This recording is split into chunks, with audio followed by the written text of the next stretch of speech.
I think Um, that is what this profession is yeah, to me. I mean, yeah, there's no question. yep, I try to tell rookies, I'm like, listen, you need to take out the emotional investment in yourself. That because at the end of the day, that's what's going to wrap you up. If you get pissed off because this guy just tried to kill you, like it is a very callous way, and I understand what I'm about to say. We are the good guy. yep, They are the bad guy. yep, That is their job. yep, So do your job. Your job's to be the good guy. So once business is taken care of, dust them off, pick them up, make sure they don't need no, any medical, and that's it. It yep. wasn't personal. It's Right. business. It's business. Yep. And it's the same thing if you do have to use deadly force. Take care of the threat, just like you said. Don't take it personal. It's hard to say, but that's why this is such a rare breed of a profession. We are a white collar profession with the requirements that we're supposed to have. We're supposed to be professors. We're supposed to be mechanics. We're supposed to be use of force with judo black belt experts. We're supposed to be animal control. We're supposed to be name whatever it is you want to name. Narcotics. We're supposed to know it all. We're supposed to know it by heart. People expect us to be able to just go off the top of the dome what law we've broken, all that stuff, despite the fact that even a lawyer can't do that.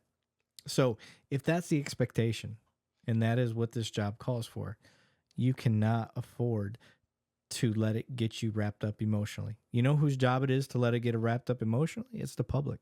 Yep. I want my public to get outraged for me. That's who I need to get outraged for me. I need my chief, my sheriff. That's who I need to get outraged for me. My job's not to do that. I can't let myself get caught up in that. When we're the boots on the ground. That is where we need to keep the line. Is just let other people do that for us and trust that they will. And if they don't, well, that's the time to start figuring out, one, is this a good place for me? And two, is the person in charge are we doing the right thing for the community? Because a lot of times that's a reflection as well. If you're not doing a good job for the community, they're going to let you know because they're not going to get outraged for you. Where I'm at, I guarantee uh, somebody shoots at me today, tomorrow, the public is going to have my back. I think. Maybe I'm wrong. I don't know. Maybe I have a delusion on that. I don't know. But that's just the way I see things. So, Yeah, but I agree with you. I'm with you. I think 100% the silent majority is out there. They do have our back. They do come out when we have those major incidents. And you know, I think we throw the term professional out there, but like when you really think about like professionalism and being a professional and a master of your craft, like you said, that's what's professional is, hey, we're going to take care of business and do our thing, and we're not going to get emotionally caught up in it, invested. It's a day at work, and we're the good guys, and we're gonna do the right thing at the right time for the right reasons, and we're gonna save someone's life regardless of what they tried to do to us.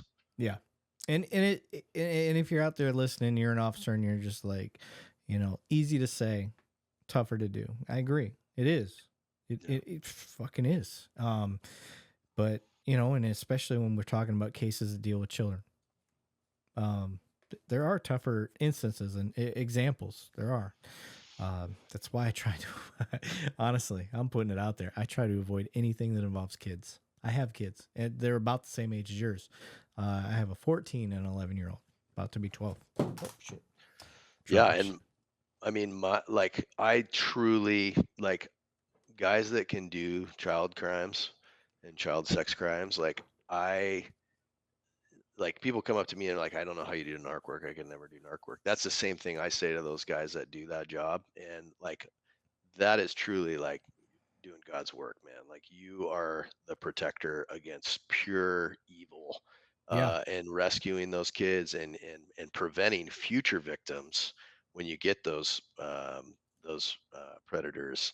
I mean, that truly is like I want to support those guys. I want to help them. I would do whatever I want, but I'm like, man, to go to that place, I'm like, it's something like I just couldn't do. I couldn't go there.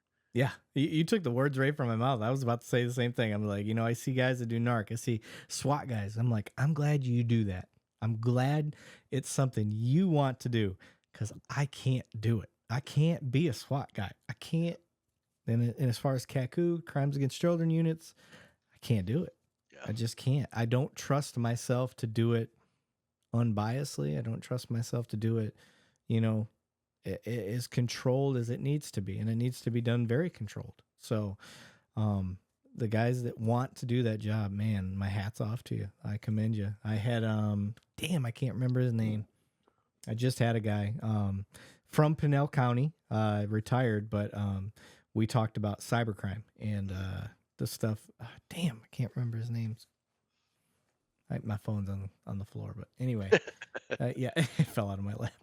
But I can't remember who it was. But it was a great. It was actually one of my more popular episodes because he sat down and we actually discussed like cell phones and the apps and stuff that are all like closeted pedophile shit and things of that nature. That I've been a cop 17 years and I didn't know this stuff. So, hearing that was very informative. So glad we got guys like that out there, because I don't have the mental capacity to handle it. Yeah.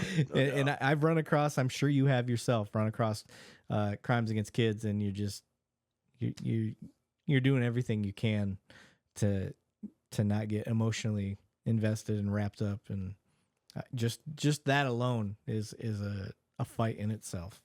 Yep. But I don't have anything else, sir, that I personally want to hit. Is there something that we have not touched that you were like, I need to get this across?